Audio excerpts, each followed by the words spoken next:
Hola, ¿cómo están? Sean todos muy bienvenidos a una nueva transmisión en vivo de Empresas Banmédica. Hoy estamos aquí para hablar de un tema súper relevante para los papás de adolescentes. Vamos a hablar de adolescencia y trastornos alimentarios, ¿qué hacer? Y para eso nos acompaña la psicóloga Paulina Pérez de Centros Médicos Vida Íntegra, Chile, la doctora Marcela Prada, que es médico psiquiatra de la Clínica del Country en Colombia, y el doctor Eduardo Cortina, que es médico psiquiatra de la Clínica San Felipe en Perú. ¿Cómo están, doctores? Sean muy bienvenidos. ¿Qué Hola, tal? gracias. Muchas gracias. Doctores, para comenzar, les cuento que en la semana recibimos varias preguntas sobre el tema. Vamos a partir con eso y luego a lo largo de la transmisión yo les voy a ir compartiendo las dudas que nos vayan llegando en línea. Y para entrar un poquito en contexto, me gustaría comenzar con la doctora Prada y preguntarle qué se entiende por trastornos alimentarios. Bueno, deciré primero que todo, muchas gracias a todos y buenas tardes. Bueno, los trastornos de la conducta alimentaria se entienden por eh, un trastorno, una serie de trastornos en el cual se altera la relación que yo tengo con la comida en torno a diferentes conductas y en torno a diferentes pensamientos irracionales, casi siempre relacionados con temores frente a la percepción, forma, tamaño del cuerpo e imagen corporal. Perfecto. Doctor Cortina, ¿cuáles son los trastornos alimentarios más frecuentes que afectan a los adolescentes? Bueno, los trastornos más comunes que se ven en la sociedad es la anorexia, que es tal vez la más conocida, la más escuchada, la bulimia, el trastorno por atracón. Estos tres vendrían a ser tal vez los que tenemos mucho más prevalencia a nivel mundial, y después existen otros que son un poco más indefinidos, ¿no?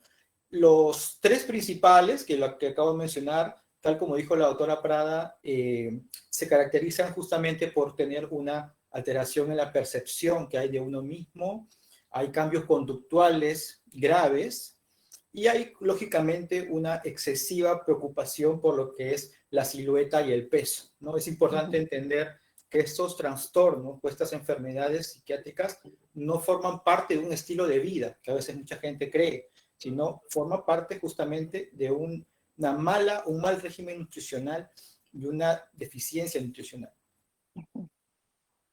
Perfecto. Gracias, doctor. Paulina, con la primera pregunta de Patricia. Ella quiere saber cómo puede detectar si su hija tiene un trastorno alimentario o si solo se trata de que es delgada y preocupada por su físico. ¿Qué señales debería ella estar alerta?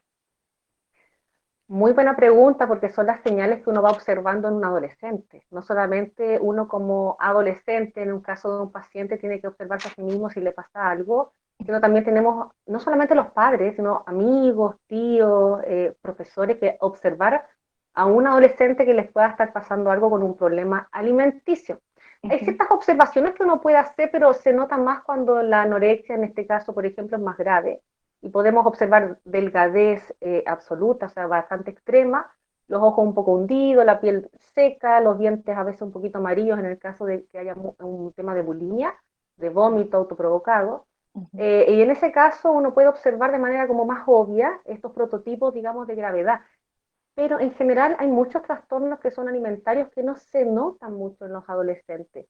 Por lo tanto, ahí como padres o madres es súper importante observar la comida, cómo se relaciona este adolescente con la comida, cómo va a almorzar, cómo toma once, si lo disfruta o no lo disfruta, que también es una categoría importante de analizar, porque en la anorexia como que se pierde el disfrute de la alimentación. La persona la empieza a agarrar muchas veces aversión, empieza a obsesionarse muchas veces con las calorías. Y esa observación es más sutil, de ver si este adolescente está mirando mucho estos envases con la fuente calórica, de cuánta energía está consumiendo, y después observar si hay mucha restricción en cuanto a cantidad de horas que no está consumiendo algún alimento. Esa observación es más sutil, por lo tanto tengo que como padre, profesor o amiga, qué sé yo, tener una observación, digamos, de detalles que van ocurriendo en el día a día, y ahí también es importante la comunicación, es fundamental. Ir preguntando directamente, oye, ¿cómo has estado? ¿Cómo te has sentido? Para ir indagando otra sintomatología que no necesariamente directamente va a tener que ver con la alimentación, donde uno puede ir viendo si hay angustia, ansiedad, está pasando por algún periodo de crisis este adolescente o joven o persona, en el cual también eso conlleva a observar un montón de síntomas y signos en la persona que algo le está pasando, y ahí podemos ir preguntando.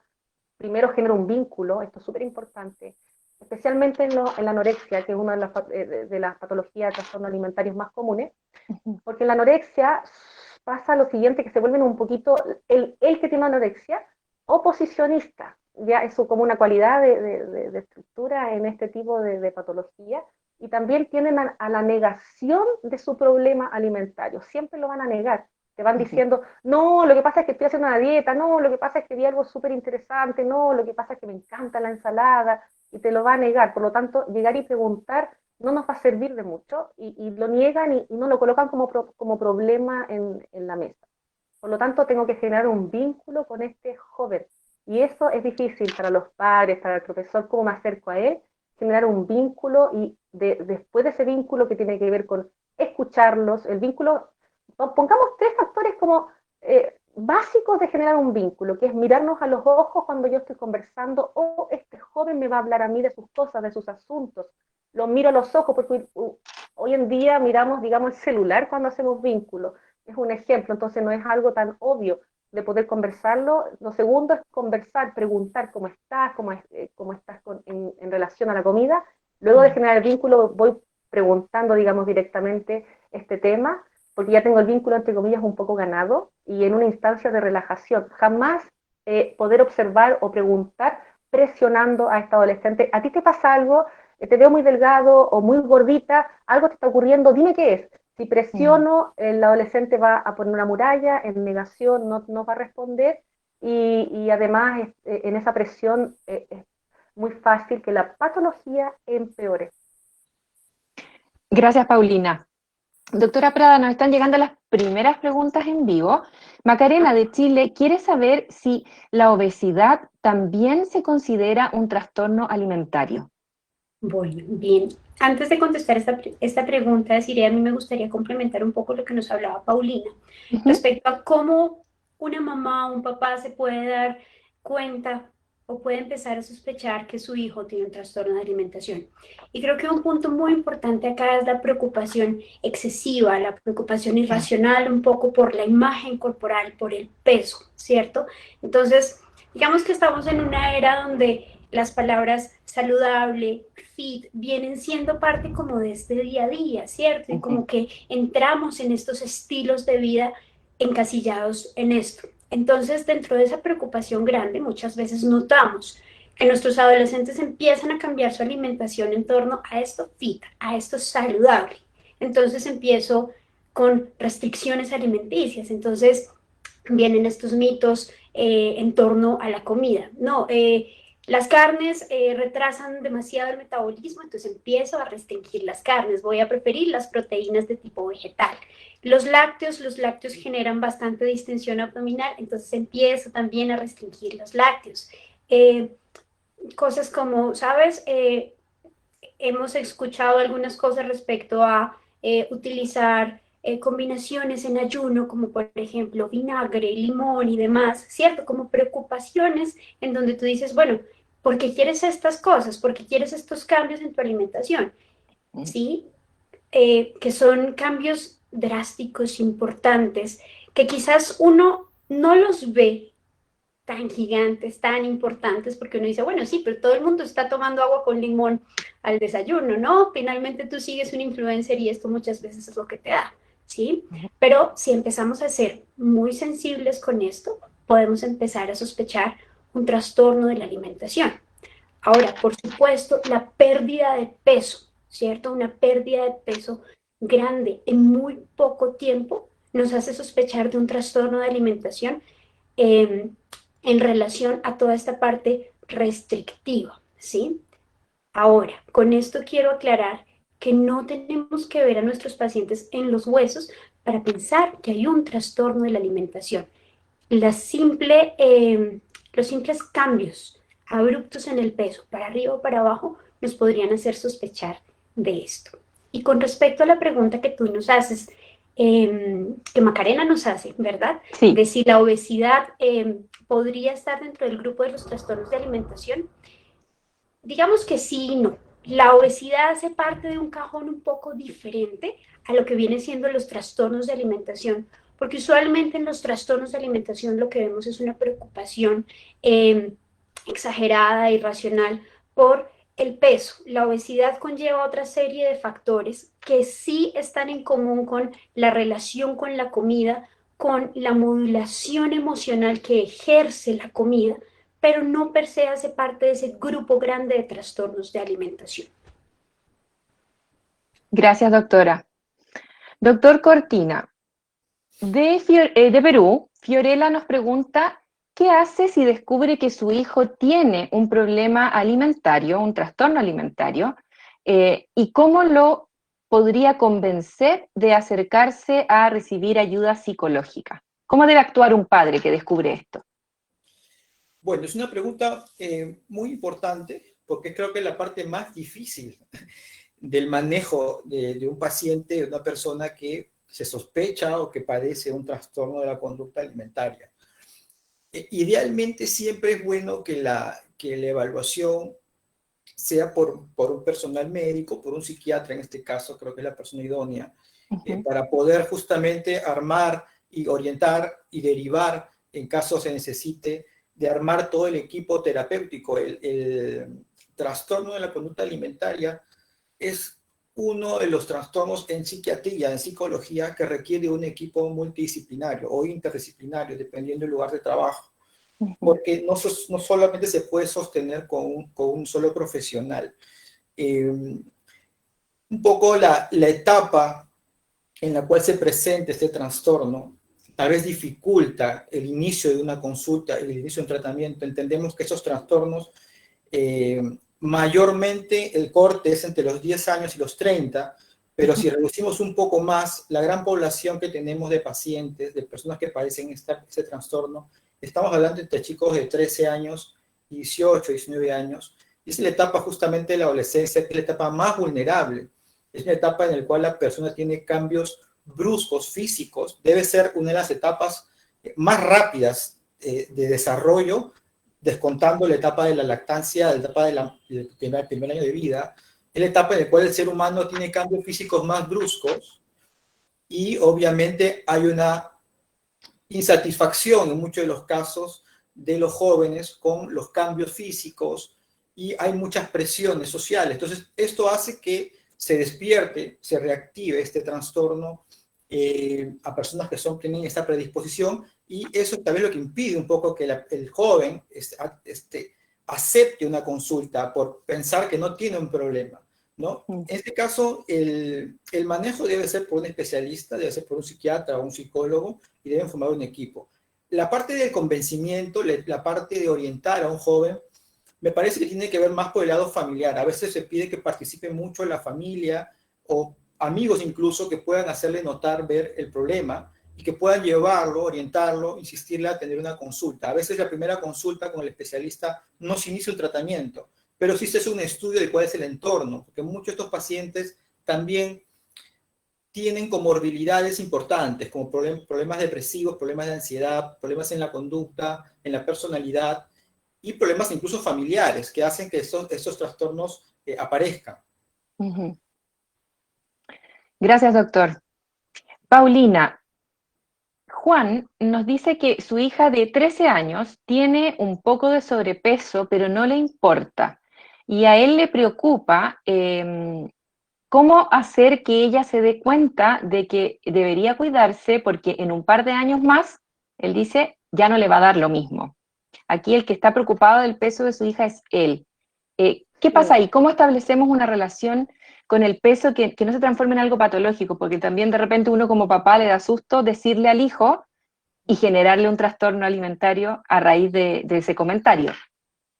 Sabes que me encanta la pregunta porque es muy sincero, como lo mencionas, porque este es un miedo de muchos padres y no todos lo comentan.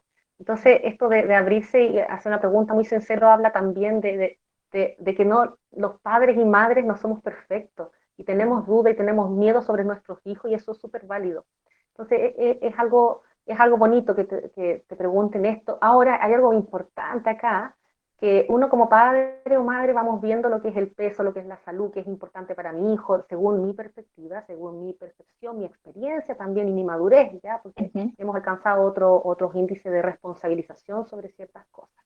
Lo que el adolescente o preadolescente todavía no tiene ese grado de responsabilización, no tiene este grado, digamos, de ver consecuencias a futuro, todavía no tiene desarrolladas estas áreas cerebrales. Por lo tanto, es fundamental en esta pregunta no hacer notar a un preadolescente o adolescente acerca del peso.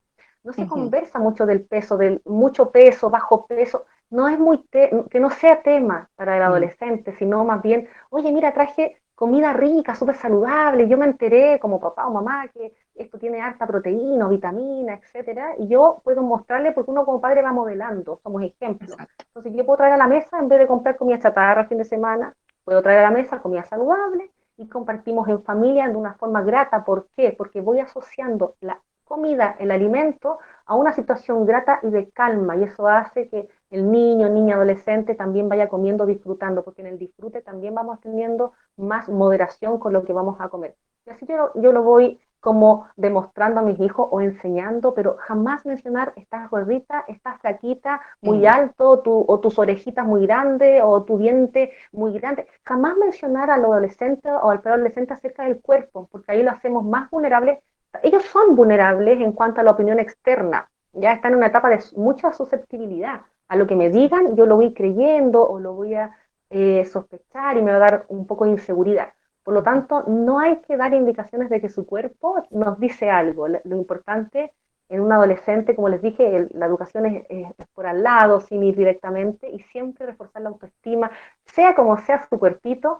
También tiene que haber una aceptación. Qué linda eres, te ves súper linda, se te ve bien ese vestido, tu pelo, qué suave, etcétera. El refuerzo de la autoestima en físico, en las cualidades también psicológicas de un adolescente o individuo es fundamental para que desarrolle una positiva, no solamente autoestima, sino identidad, satisfacción consigo mismo, mayor seguridad en sí mismo, y eso le va a permitir evitar los trastornos alimentarios, porque estos trastornos alimentarios se relacionan mucho a la obsesión por ser perfectos, por ser mejores. No hay aceptación del cuerpo, hay un problema tremendo de identidad en el cual luchan por conseguir de una forma, digamos, extrema, perfeccionista y negativa. Entonces, por eso es fundamental en este caso el apoyo en la autoestima, y no mencionemos el peso como tema en la adolescencia hasta que sean más adultos, y ahí el adulto discrimina mejor. A un hijo adulto va a discriminar si mi información la toma o la deja, y no vamos a hacer tanta influencia como en etapas más tempranas. Gracias, Paulina. Doctora Prada, Macarena quiere saber cuál es la diferencia principal entre la anorexia nerviosa y la bulimia nerviosa. Bueno, muy bien, esa es una muy buena pregunta, Desiree. Cuando hablamos de anorexia nerviosa, nos vamos hacia un trastorno de la alimentación en el cual predominantemente hay restricción voluntaria de la ingesta de alimentos, ¿sí? Y esa restricción podría estar, digamos, acompañada por otras conductas compensatorias, ¿cierto? Conductas sumatorias para favorecer esta pérdida de peso. Entonces, no solamente que los pacientes dejan de comer, ¿cierto? Sino que esto también puede estar acompañado de uso de pastillas adelgazantes, laxantes, ¿sí? Y tenemos el otro trastorno que es la bulimia, en donde nuestros pacientes tienen episodios en los cuales hay una ingesta de alimentos muy grande en muy corto tiempo. Esto se conoce con el nombre de atracones, ¿sí? Inmediatamente existe el atracón, inmediatamente existe la ingesta de alimentos, ¿sí? Que puede o no ser en atracón. El paciente entra en un círculo de culpabilidad grandísima en torno a lo que se comió, bien sea por atracón o porque sencillamente almorzó lo que normalmente uno podría almorzar, ¿verdad? Y incurre en conductas purgativas y en conductas de vómito. Perfecto. Doctora, en el caso de la anorexia, ¿el paciente realmente no siente hambre? Digamos que, perdóname, te interrumpí. No, o restringe la ingesta de comida, pero igual tiene apetito?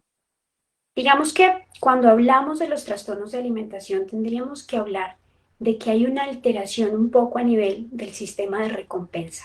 Es decir, esto es una cosa grande. El sistema de recompensa normalmente en nuestro cerebro funciona que si yo hago las cosas bien, me dan ganas de hacer las cosas mejor.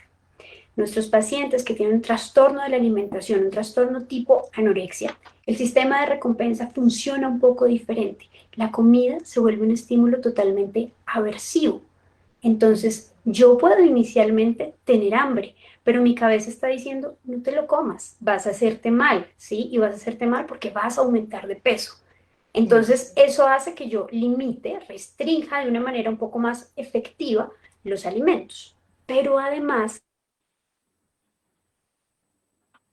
ese sistema de recompensa empieza además a activarse porque digamos que el grupo social, cuando tú bajas de peso, siempre uno escucha, oye, ¿cómo te ves de bien? Has bajado de peso, ¿cierto? Entonces eso me refuerza aún más esta idea de bajado de peso, voy a mantenerme en este ritmo para continuar bajando y bajando y bajando. Y en algún momento, digamos que sí, el apetito empieza a disminuir. Finalmente tú empiezas a funcionar, a acostumbrarte a vivir con una ingesta de alimentos muy, muy, muy chiquita. Perfecto. Gracias, doctora. Doctor Cortina, tengo una pregunta para usted. Em, Aquí, Cintia, de Perú, dice que su sobrina desde pequeña vio a su mamá sufrir por el sobrepeso. Ahora ella está por debajo del peso recomendado para su edad. Y su temor es si haber presenciado lo que su mamá, lo que la mamá de la sobrina sufría por el sobrepeso, le puede haber causado a la niña un trastorno alimentario. Ok. También es una buena pregunta y un poco agregando lo que decía Paulina, que muy bien dijo, esta etapa en la cual mayormente se presentan los trastornos alimentarios es una etapa de mucha vulnerabilidad. Es una etapa en la cual hay mucha influencia. Los jóvenes son muy influenciables, los adolescentes.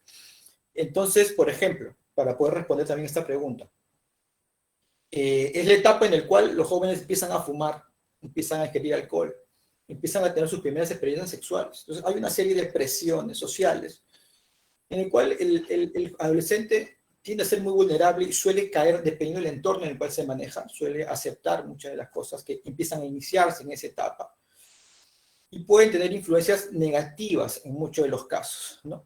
Y eso tiene que ver también con el estereotipo de lo que es la belleza, ¿no? Y en relación a lo que son las redes sociales actualmente, que hemos avanzado en estos 10, 15, 20 años mucho en relación a lo que es el concepto de la belleza, en este caso hablamos de lo femenino porque esos trastornos, creo que, no sé si lo habíamos mencionado, casi el 90%, o sea, de mujeres, es muy poco el porcentaje en varones.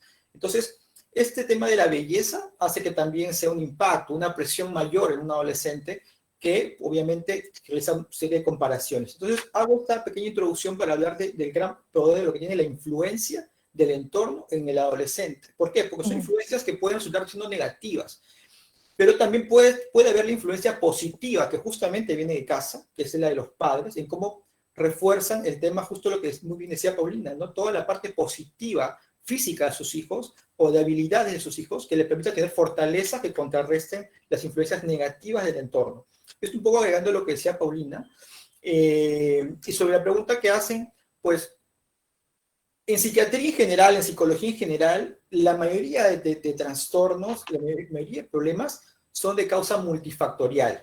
¿Qué quiere decir esto? Que hay factores ambientales, que hay factores psicológicos, que hay factores químicos, que hay factores genéticos, entre otros, que sumados o independientes pueden hacer que una persona tenga una predisposición a hacer depresión, a hacer ansiedad, a hacer un problema, por ejemplo, un trastorno de la conducta alimentaria. Entonces, podría ser, si la persona presenció a la madre o a un familiar tener este sufrimiento por el tema del sobrepeso, podría ser la causa, no podría ser una única causa. Puede ser un factor estresor, pero no es una causa identificable como que es la causa que genera un trastorno. Debe ser un dato más en la historia clínica. Podemos estar alertas, tal vez sí, al peso de esa persona y más que el peso, a la conducta, ¿no? Al pensamiento. Porque uno de los principales cosas que manejamos los psicólogos y los psiquiatras, más allá de tener un objetivo en el peso del paciente, es un objetivo en la conducta, en que estos pensamientos y esta alteración de la percepción de sí mismo vayan perdiendo fuerza a lo largo del tiempo. Ujú.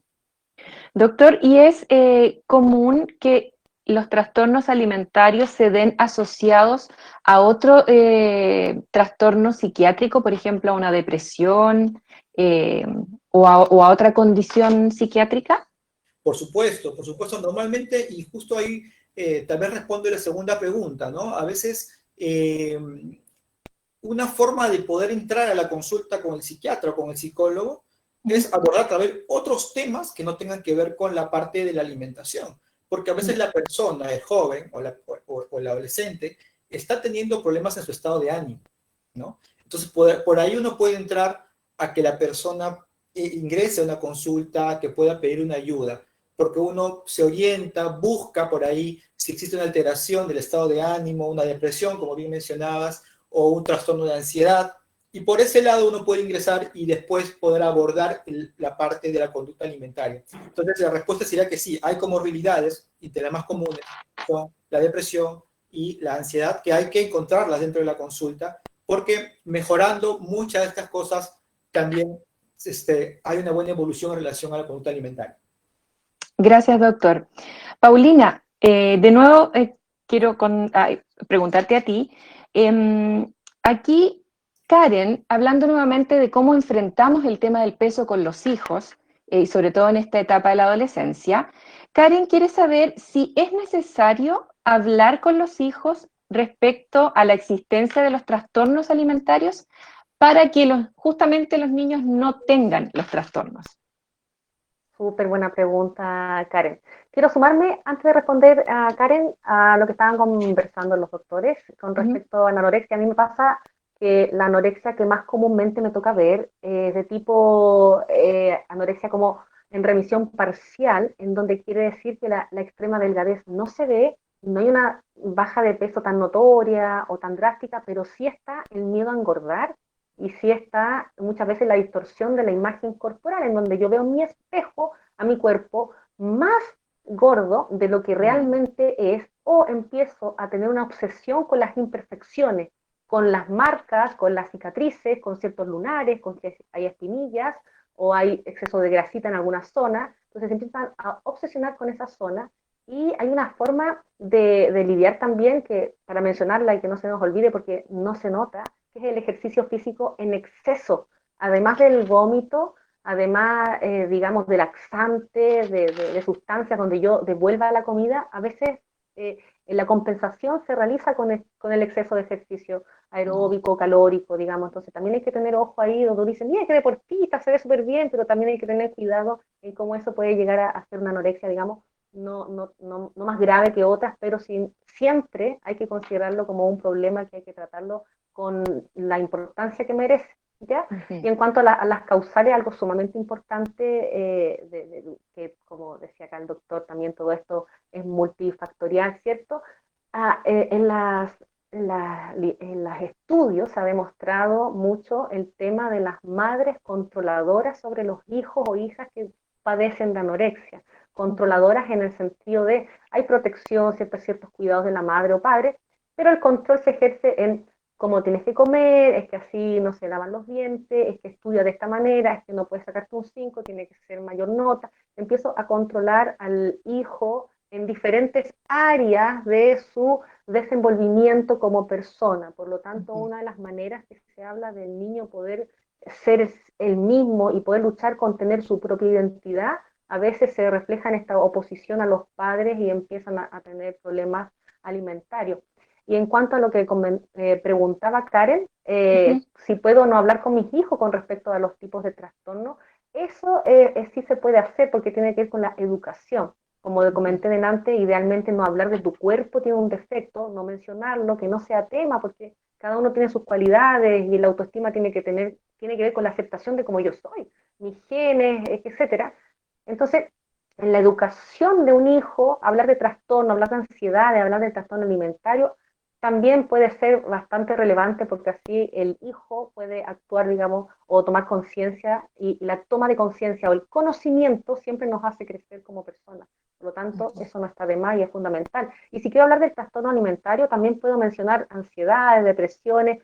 Amplío la gama de educación para que no lo tome tan personal el hijo y te pueda escuchar mejor. Porque cuando el hijo adolescente sabe, ya mi mamá vino con el discurso, mi papá viene con el discurso, ya sé que viene, ahí ponen una barrera. Entonces, idealmente, como siempre dije anteriormente, hago un vínculo, un ambiente relajado y voy dando indicadores de educación en una conversación amena, más que, hijo, sentémonos, te tengo que hablar algo importante que son los trastornos alimentarios. No me va a escuchar tanto si lo hago de una manera más como educativa, más espontánea. Perfecto, gracias Paulina. Doctora Prada, aquí tengo una pregunta de Catalina de Chile que dice, quisiera saber si los trastornos alimentarios tienen algún componente genético, si se puede transmitir de padres a hijos. Bueno, esa es una gran pregunta nuevamente. Digamos que cuando hablamos de trastornos de alimentación y de la causa de los trastornos de alimentación, podríamos hablar de que estas son enfermedades multicausales, ¿sí? Algunos estudios, claro, han enfocado en la parte genética. Hemos visto que quizás es mucho más frecuente y hay una mayor probabilidad de que en casa exista un trastorno de alimentación si mis familiares y mis papás, mis hermanos han tenido un trastorno de alimentación. Pero de nuevo, esto no es una cosa que solamente sea genética. Por supuesto, la genética nos habla de qué tanta probabilidad solamente en esa parte existe. Pero aquí hay que hablar de la parte cultural, hay que hablar de diferentes factores caracteriales, ¿no? Factores de la personalidad de cada uno de nosotros. Con esto incluso que estaba hablando el doctor Cortina y Paulina, creo que también es importante las dinámicas familiares aquí, cómo empiezan a tener un peso muy importante. Y es que en muchas casas la palabra peso y el peso tiene realmente, valga la redundancia, un peso muy grande, ¿no? Entonces encontramos que en las casas muchas veces está la báscula y que pareciera ser casi que un ritual de todos en la casa, que nos pesemos todo el tiempo. Y entonces es allí donde decimos, el peso realmente es simplemente una variable, ¿sí? Es una variable que muchas veces no sabemos identificar, no sabemos medir, y que si yo tengo ciertos rasgos de personalidad, tengo un componente genético, hay algunos detonantes, hay algunos gatillos como estar ansioso, estar deprimido, tener un trastorno obsesivo compulsivo, tener una situación social difícil, bullying, maltrato y demás, pues el peso empieza entonces a enrollarse un poco en mi vida. Ahora, respecto a otras preguntas que ahorita estaban haciendo también, y que tiene que ver un poco con las causas de los trastornos de alimentación, a mí me gustaría resaltar que los trastornos de alimentación son casi que la punta del iceberg, ¿sí? Porque digamos que podríamos hablarlo con que lo que con palabras no eres capaz de hablar, ¿cierto? Lo que no eres capaz de procesar, el cuerpo termina de alguna u otra manera expresándolo por otro lado.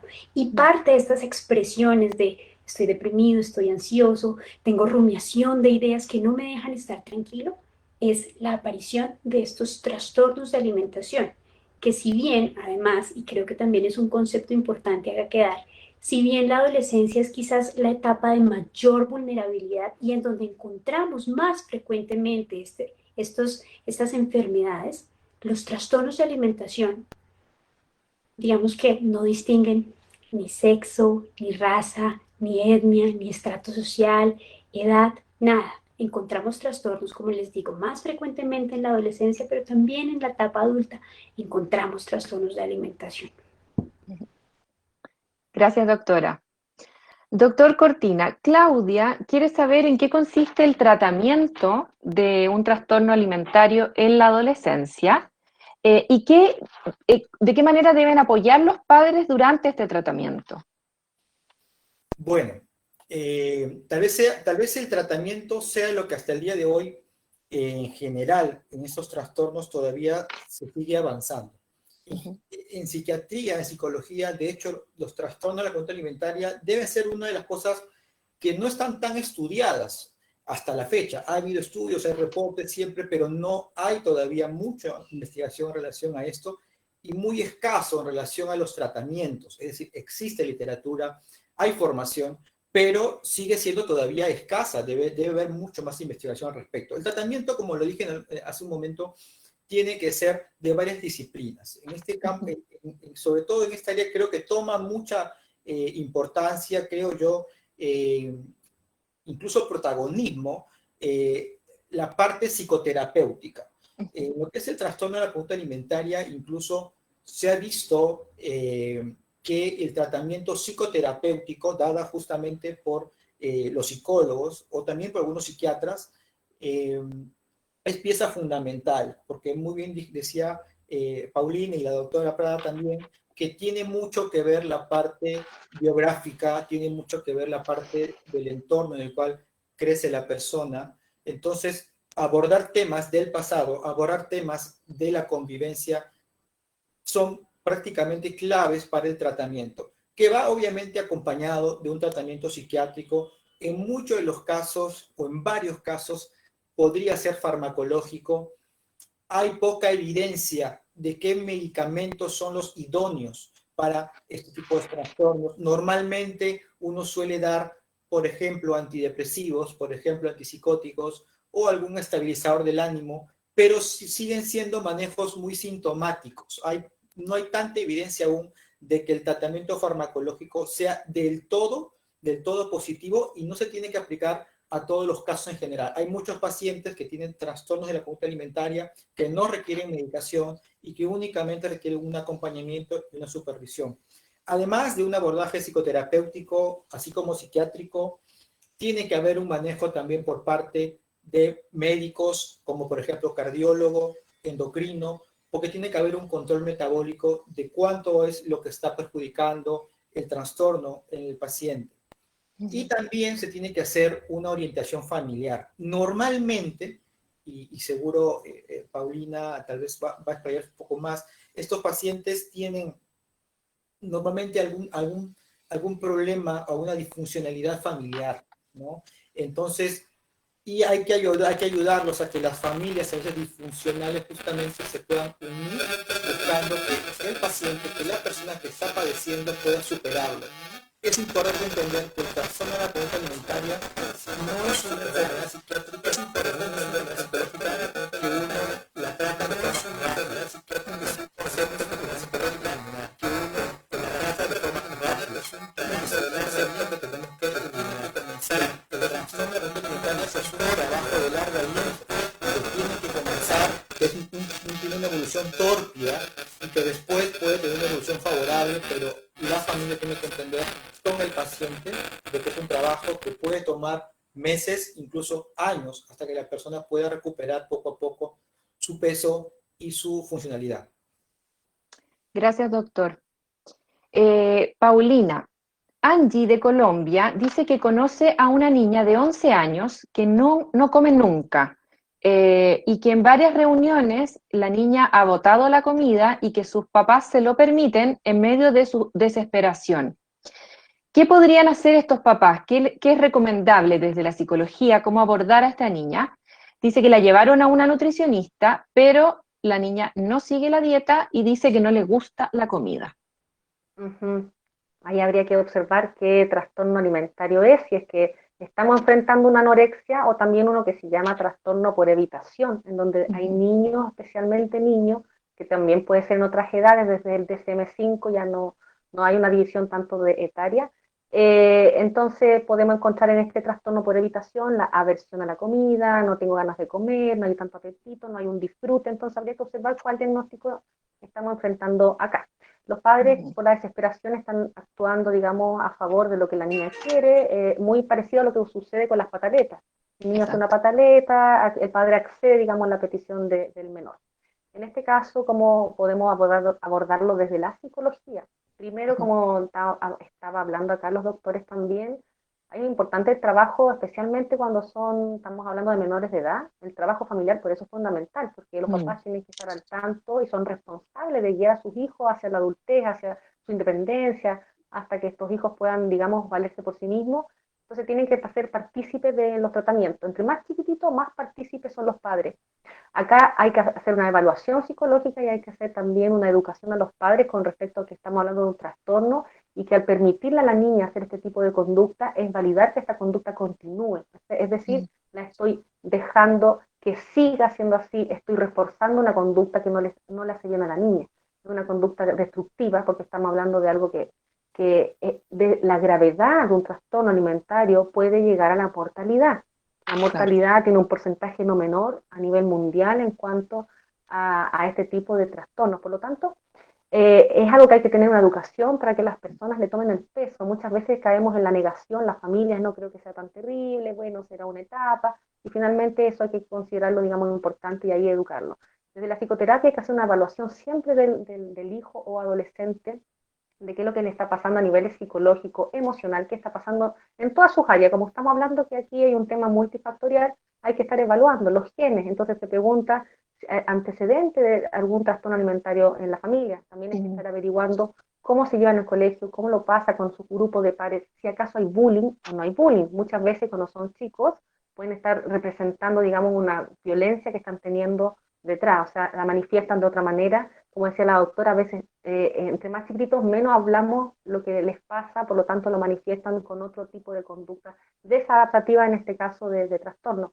Y ir evaluando todas sus áreas, digamos, donde se desenvuelve este niño o adolescente y ver realmente dónde está el problema y también ver si la familia lo está presionando mucho en respecto a las clases, a que le vaya bien, a que tiene que estar, digamos, el niño cuando tan disruptiva su conducta delante de los demás, porque mira cómo lo manifiesta en una mesa con otras personas. Entonces el niño algo está diciendo a los papás, probablemente hay mucho control en casa, entonces ahí el niño se descontrola, entre comillas, libera cierta energía que está reprimida, y eso hay que observar también qué pasa en casa si hay muchas restricciones, porque en los niños y adolescentes es importante algo muy difícil, que es darles ciertas autonomías o libertad de expresión, que hablen sus ideas, que se comporten como ellos quieran, que elijan su ropa, que más o menos opinen diferente a los padres en política o en otros temas que son difíciles para un papá permitir. Y esto es súper difícil para los padres y eso hay que trabajar como tolerar que este hijo está creciendo, tiene otras opiniones, otra identidad y eso tengo que ir aceptándolo como padre y amándolo, digamos, igualmente, sin condicionar el amor de, no, es que no me gusta que seas así, tienes que ser así y ahí yo estoy contento como padre. El amor no se condiciona, sino el hijo empieza a aprender a visualizar el ser aceptado por otros y no a sí mismo. ¿Ya? Entonces esos son aspectos que uno va observando, digamos, y cuando uno va observando las causales, las problemáticas principales de un paciente, es ahí donde uno tiene que trabajar esas temáticas. Gracias, Paulina. Doctora Prada, tengo una pregunta dirigida para usted. Oscar, de Perú, dice que usted comentó que la obesidad en sí misma no es un trastorno alimentario, como sí lo es la anorexia y la bulimia. Y él nos cuenta que lleva 30 años luchando con el sobrepeso, de la mano de un psiquiatra. Y quiere saber si usted podría explicar un poco más cuál es la diferencia entre la obesidad y el sobrepeso y estas otras conductas de trastorno alimentario como la bulimia y la anorexia. Bueno, digamos que per se la obesidad no hace parte de este gran cajón de trastornos de alimentación, porque digamos que la obesidad terminaría siendo el resultado, ¿cierto?, de muchas otras cosas patológicas, disruptivas en cuanto a la alimentación, pero per se es un resultado de muchas cosas y no como tal un trastorno de la alimentación. Cuando nos encontramos con pacientes que han tratado por muchos años estas alteraciones de su sobrepeso, de obesidad, tenemos entonces que evaluar si estamos o no detrás de esto de un trastorno alimentario, porque tenemos muchos pacientes con sobrepeso o con obesidad que detrás de eso hay un cuadro, por ejemplo, un trastorno de atracones.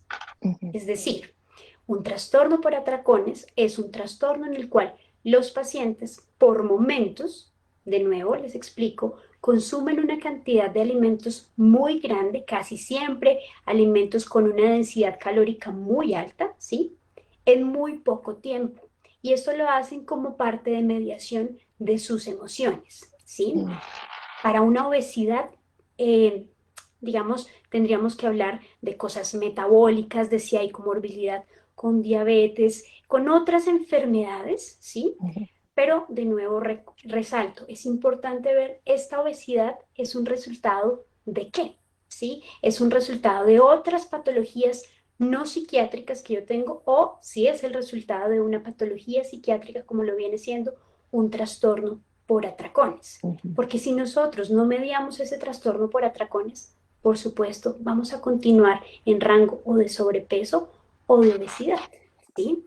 Exacto. Por supuesto, también es importante aquí analizar dentro de este resultado qué pasa en las dinámicas familiares y qué pasa con la relación que yo tengo con la comida. Porque es que además en la obesidad muchas veces cuando analizamos este tipo de pacientes, los pacientes con obesidad perciben la comida como algo excesivamente gratificante, como una muestra de cariño, como una muestra de amor, ¿cierto? Entonces nosotros no vemos una alteración como tal en esa relación aparente, pero de allí que entonces nuestros pacientes con obesidad consumen unos platos muy grandes, unas porciones mayores de comida, asocian la comida, como les digo, con algo excesivamente placentero, ¿sí? Y la comida básicamente debe ser vista como una conducta vital, como una conducta que nos permite mantenernos activos, crecer, nutridos y demás, pero no ponerle este componente emocional tan grandote. Por otro lado, de nuevo, muchos pacientes con obesidad tienen esto que tiene en relación con los trastornos por atracones, y esos trastornos por atracones, de nuevo, Oscar, están relacionados con disrupciones emocionales, y eso es lo que tenemos que hablar. Son enfermedades igual crónicas, son enfermedades que requieren un seguimiento muy juicioso. Y aquí quiero resaltar que si nosotros queremos tratar o la anorexia o la bulimia o un trastorno por atracones, o si quisiéramos consultar a psiquiatría o a los médicos en general, si quisiéramos consultar por obesidad, igual el equipo de tratamiento siempre debe ser interdisciplinario, debe estar acompañado por psiquiatría para mirar si hay algún tipo de patología mental, llámese trastorno del ánimo, depresión, ansiedad, ¿sí? Debe además el psiquiatra pedir los exámenes a rigor para evaluar cómo está su cuerpo, ¿sí? Debe haber un enfoque con psicología para evaluar cómo es esa relación con la comida, cómo es la relación con el cuerpo, ¿sí? Cómo son estos pensamientos que inundan a las personas en ese pre o durante las comidas y en ese post de las comidas. Y debe haber sí o sí una valoración integral y seguimiento por nutrición o por nutriología, en donde además no se debe tener el concepto de hacer una dieta, porque las dietas tienen un concepto temporal. Es decir, yo voy a hacer una dieta porque me quiero poner un vestido para la graduación. Voy a hacer una dieta porque quiero, ¿cierto? La idea de esto es que se maneje conceptos de pautas de alimentación, hábitos de alimentación, porque esto ya no es temporal. Esto es una cosa que me dice, voy a ir cambiándolo día a día y voy a establecer justamente esto que quiero, un hábito. Gracias, doctora. Les cuento que se nos está acabando el tiempo, así que voy a ir con la última pregunta para el doctor Cortina y una duda de Camila. Ella es de Perú y quiere saber si los hombres también sufren trastornos alimentarios o esto es solo un problema de mujeres. Bueno, creo que lo había mencionado anteriormente. El trastorno de la conducta alimentaria suele ser mucho más común en mujeres, en una relación básicamente de 9 a 1. Es decir, el 90%, incluso más, se está viendo, más del 90% de la población es mujeres. Sí se puede presentar en hombres, se puede presentar. Hay casos reportados, por ejemplo, acá en el Perú también hay pacientes que han tenido anorexia o trastorno por atracón o bulimia. Sí, sí es posible que se pueda presentar en hombres, y el manejo, el abordaje es el mismo que se tiene con las mujeres, ¿no? Y también son poblaciones tanto hombres y mujeres, que son justamente en esa etapa, ¿no? En etapa de los 10 y 30 años, que es la edad que se presenta con mayor frecuencia. ¿Estos hombres tienen alguna característica en particular? ¿Son más sensibles? ¿Son más preocupados de sí mismos? ¿O es independiente? No, comparten las características que se ha mencionado acá en la charla, ¿no? Que puede haber una familia disfuncional, puede haber comorbilidades de fondo, puede haber una presión social del entorno en relación a la imagen que tiene uno de sí mismo. Comparten las características. Normalmente los hombres, pues puede ser que haya muchos hombres que están mucho más relacionados a lo que es la actividad física extrema, ¿no? Hay algo que creo que también lo hemos mencionado, si me equivoco lo mencionó la doctora Prada, ¿no? Que hay que tener en cuenta lo que es la actividad física extrema, que también puede ser como una conducta que hay que tener en cuenta. Ahora hay una tendencia a tener el cuerpo perfecto, a comer, a contabilizar la cantidad de calorías, de proteínas, de carbohidratos que se consume, ¿no? Cuando esto nos llega a sobrepasar y sentimos que estamos perdiendo el control, porque una de las características justamente de lo que menciona la doctora Prada, que es esta conducta por atracón, es la pérdida de control. O sea, la persona realmente siente que pierde el control, que no lo puede controlar. Entonces, altera su vida diaria, ¿no? Y es un atracón o es una sensación de llenura que genera insatisfacción finalmente. O sea, la persona realmente se siente mal, pero no lo puede controlar y termina en un sentimiento de culpa, ¿no? Entonces, características específicas de hombres y mujeres prácticamente la comparten, ¿no? Y la presentación es muy similar. Yo Gracias, quisiera doctor. comentar una cosa, deciré con esto que nos comenta el doctor Cortina, y es, digamos, estas prevalencias de este 9-1, era lo que anteriormente veíamos porque los trastornos de alimentación en hombres eran básicamente casi que un mito, ¿no? Era una cosa demasiado tabú, casi no se hablaba, porque además esto está muy en torno con, ¿cómo así? Pero los hombres también tienen preocupación por su cuerpo, por su peso. Esto tiene que ver con algo que voy a decir que puede, digamos, ser un poco curioso, pero muchos anteriormente asociaban a los trastornos de alimentación en hombres con diferencias en la orientación sexual. Hoy en día, afortunadamente, nos hemos sensibilizado un poco más con esto y podemos decir, como yo ahorita les resaltaba, esto no tiene diferencia, esto no diferencia entre edad, sexo, etnia, raza, nada de esto. Cada vez vemos en consulta más hombres sufriendo un trastorno de alimentación. Hoy en día se habla de más o menos una relación 4-6, 4 hombres por cada 6 mujeres que tienen algún trastorno de alimentación. Es decir, cada vez se hace un poco más visible, cada vez se hace más frecuente.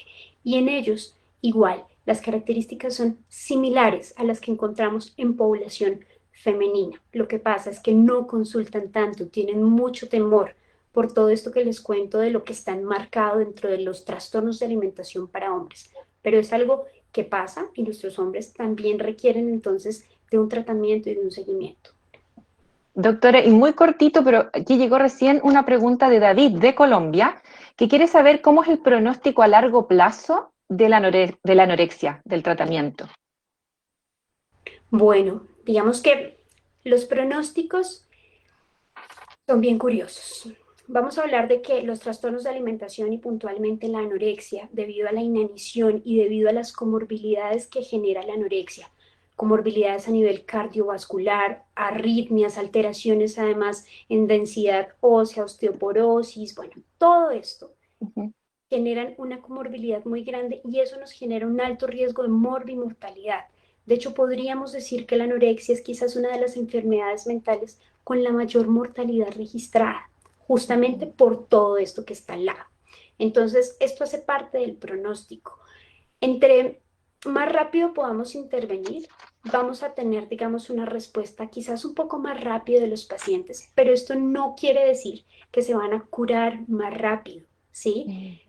Cuando uno tiene un trastorno de alimentación, uno hace una remisión de este trastorno de alimentación, como nos decía Paulina, y la cantidad de pacientes que ella ve en remisión parcial. La gran mayoría se nos quedan en esa remisión parcial.